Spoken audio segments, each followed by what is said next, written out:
Hello students, आज का हमारा टॉपिक है मनी एंड इट्स फंक्शंस। सबसे पहले हम इवोल्यूशन ऑफ मनी के बारे में डिस्कस करेंगे कि मनी का इवोल्यूशन कैसे हुआ। The word money was derived from the Latin word moneta. ये मोनेटा जो लैटिन का वर्ड है उससे डिराइव हुआ है हमारा मनी का word. Actually the first mint was set up in the temple of goddess Moneta in Rome. First जो मिंट बनी थी वो कहाँ बनी थी? गॉडेस मोनेटा के टेम्पल में। मनी की एवोल्यूशन की काफ़ी सारे स्टेजेस थी, जैसे कमोडिटी मनी, फिर मेटेलिक मनी, फिर paper money, credit money, plastic money. Before the introduction of money there was barter system where goods were exchanged with goods only. यानी मनी के आने से पहले क्या होता था? बार्टर सिस्टम था, जिसके अंदर क्या है, कोमोडिटी का एक्सचेंज होता था।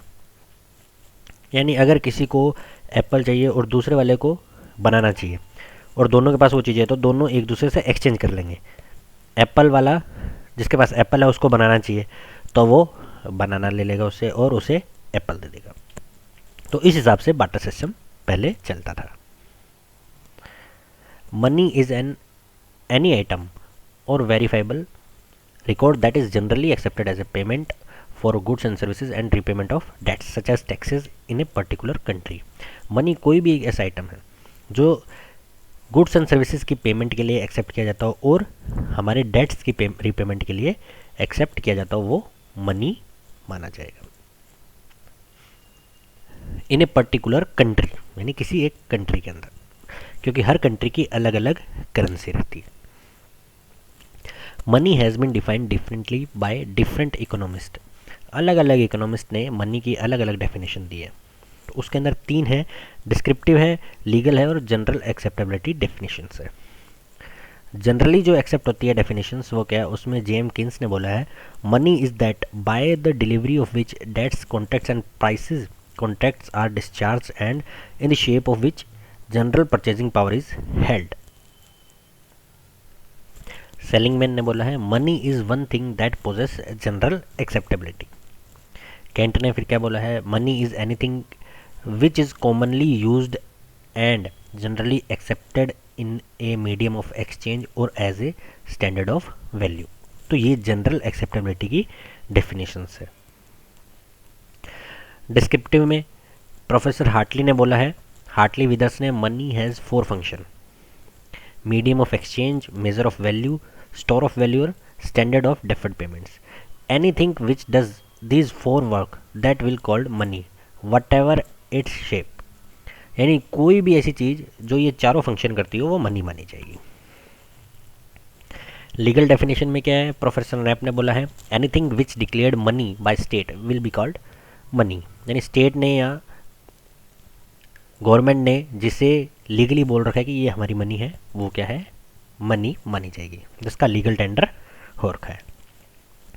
कंक्लूजन में हम क्या कह सकते हैं? Money is anything that is regularly used in economic transaction and serve as a medium of exchange, a unit of account and a store of value। जो ये सारे काम करेगी वो मनी मानी जाएगी। अब आता है हमारा ओरिजिन ऑफ मनी, कि मनी का ओरिजिन किस हिसाब से हुआ। कमोडिटी मनी, मेटेलिक, फिर paper, credit, plastic and electronic money. Commodity money में क्या है?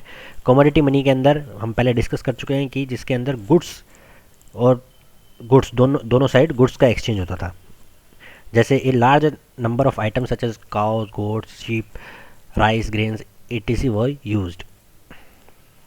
Commodity money has a value apart from its use of money. यानी कमोडिटी मनी की अलग से एक वैल्यू रहती है।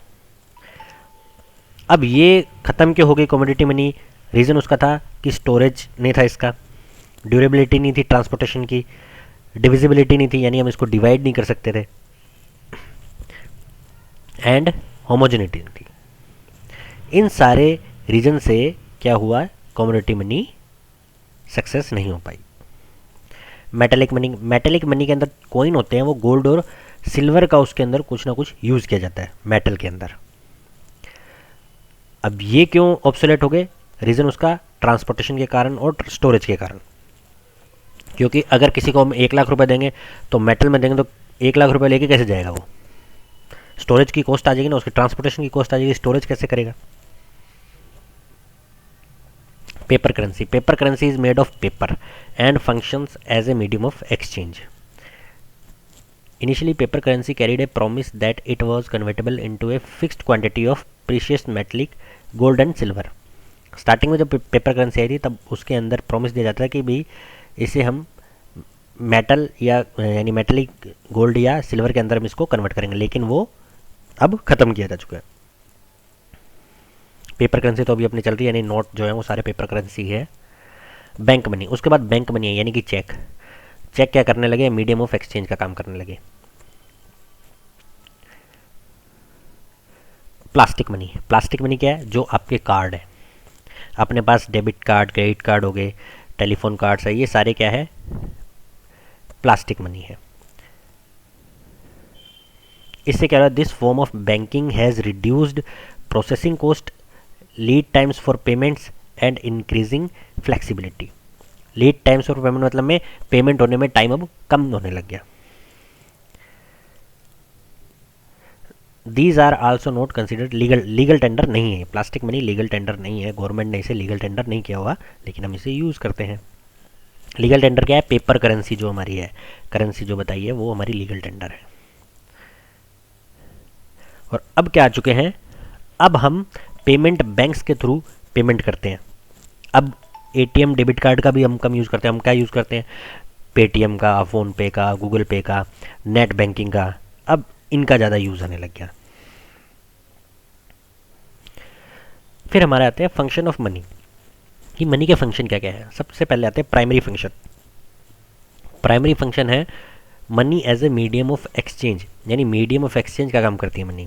जैसे कुछ भी गुड्स एंड सर्विसेज हमको लेनी है तो किसके थ्रू होगा? मनी के थ्रू होगा.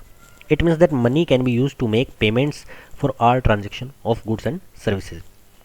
तो मीडियम ऑफ एक्सचेंज का काम किया इसने. कोई भी गुड्स एंड सर्विसेज अगर हम अवेल कर रहे हैं तो हमको क्या पेमेंट करनी पड़ेगी? मनी. तो इसका मीनिंग ये मीडियम ऑफ एक्सचेंज का काम कर रहे हैं.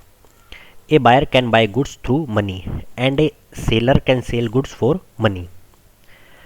बायर किससे कर सकता है? गुड्स बाय कर सकता है मनी से, और सेलर मनी के लिए गुड्स सेल करता है. तो मनी क्या है? Medium of exchange. Measure of value या यूनिट ऑफ अकाउंट. इसका मीनिंग ये है कि मनी के थ्रू हम किसी भी गुड्स एंड सर्विसेज की वैल्यू मेज़र कर सकते हैं. जैसे एक ब्रेड का पैकेट है. अब ब्रेड का पैकेट है, हम ब्रेड का पैकेट तो है, ये कमोडिटी है, लेकिन अब ये कितने प्राइस का है वो कैसे डिसाइड होगा? मनी के थ्रू. यानी ये 10 रुपीज़ का है, 20 रुपीज़ का है, ये क्या होगा? Measure of value. मनी के थ्रू हम उसको मेज़रमेंट कर सकते हैं ये कितने रुपए का है, क्योंकि गुड्स एंड सर्विसेज को हम उनकी वैल्यू को मनी के अंदर ही एक्सप्रेस करते हैं. ये हमारे फंक्शन है मनी के प्राइमरी. अब हमारे फंक्शन आते हैं सेकेंडरी फंक्शन. क्या है? Standard of deferred payment. Deferred payment मतलब में अगर मान लो आपका कोई डेट है, आपने किसी से उधार लिया हुआ है, तो किसके थ्रू पेमेंट करोगे? आप कैसे पेमेंट करोगे? मनी के थ्रू ही पेमेंट करोगे. वो एक स्टैंडर्ड है. अगर आपको फ्यूचर में कोई चीज़ पेमेंट करनी है तो ऑब्वियसली सामने वाला मनी ही मांगेगा. तो हमारे जितने भी लोन है या कोई पेमेंट हमको करनी है वो किसके थ्रू करेंगे? मनी के थ्रू करेंगे.